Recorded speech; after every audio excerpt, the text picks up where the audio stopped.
Luggage গোছানো দিয়ে শুরু করতেছি। তো সবসময় লাগেজটা গোছানোই থাকে, তবুও যেগুলো বাকি ছিল সেগুলো গোছাতে হচ্ছে। তো অনেকেই ভাবতে পারেন যে শুরুতে কেন লাগেজ, আর কি হয়েছে, এমন কি হয়েছে যে লাগেজ নিয়ে টানাটানি করতেছি। অনেকে ভাবতে পারেন যে দেশে যাচ্ছি, আসলে তা না। রেমিটেন্স যোদ্ধা তো, কাজের ক্ষেত্রে কোনো না কোনো সময় ডাক এসে পড়ে। তো আমারও আজকে ডাক এসেছে নতুন জায়গা থেকে। তো আমাদের আরেকটা নতুন ব্রাঞ্চ ওপেন হচ্ছে আর তো সেখানে যেতে হবে। তো এখানে তো ছিলাম প্রায় 2 বছর। 2 বছরের ছোটোখাটো একটা প্রবাসের সংসার। তো এই সংসার ছেড়ে চলে যেতে হচ্ছে, অনেক কষ্ট হচ্ছে, তবুও ছেড়ে চলে যেতে হচ্ছে। তো কিছু করার নেই। আর লাগেজ রেমিটেন্স যোদ্ধা এই কারণে গোছানোই থাকে সবসময়। তো এখানে ছিলাম প্রায় 2 বছর। 2 বছর অনেক মানুষের সাথে চেনা হয়েছে, পরিচয় হয়েছে, কথা হয়েছে। মানুষ এখানে এসে চলে গেছে, কিংবা অনেক মানুষের সাথে শুরু থেকে এখানে ছিলাম, তাদেরকে ছেড়ে চলে যেতে হচ্ছে।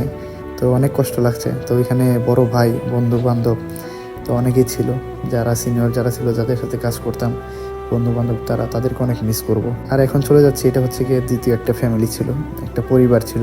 প্রথমেই তো একটা পরিবার ছেড়ে প্রবাসী মাটিতে আসি, তো তারপরে এটাও একটা পরিবার হয়ে গেছিল। তো এখান থেকে এখন বিদায় নিতে হচ্ছে। তো কিছু করার নাই।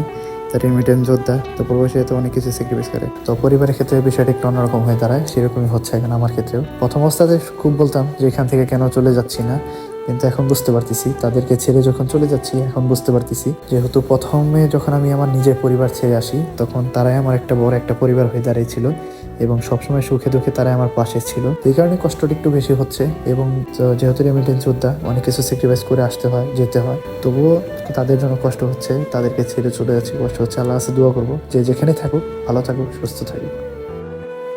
তো এই দেখেন, দেখে একটা আলমারি খালি করে ফেলছি। তো চলেন এখন যাওয়া যাক, হাউসটা অনেক মিস করব। তো সব কিছু সামানা এখানে এনে রাখছি। তো অনেক জিনিস, শুধু আমি একা না, আমার সাথে আরও 4-5 জন যাচ্ছে। তো সবাই বের হচ্ছি। এই হচ্ছে মাতাম, ভাবলাম শেষবার একটু মাতাম থেকে ঘুরে আসি, জানি না আর কখন আসতে পারবো কিনা এখানে। তো বন্ধুদের সাথে দেখা, ওরা ডিউটি অবস্থায় ছিল, তো ওদের সাথেও দেখা সাক্ষাৎ করে আসলাম। তো তারপরে বের হচ্ছি, কেননা গাড়ি চলে আসছে। তো সকলে মিলে গাড়ির কাছে কাছে আসলাম।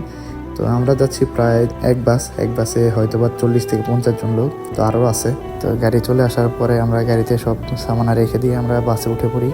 এখানে তো সবাই আমরা একই কোম্পানির লোক, একই রেস্টুরেন্টের লোক। তো বলতে বলতে গাড়ি ছেড়ে দেয়, এবং জার্নিটা অনেক বড় ছিল, এই কারণে আস্তে আস্তে রাত হয়ে গেছে।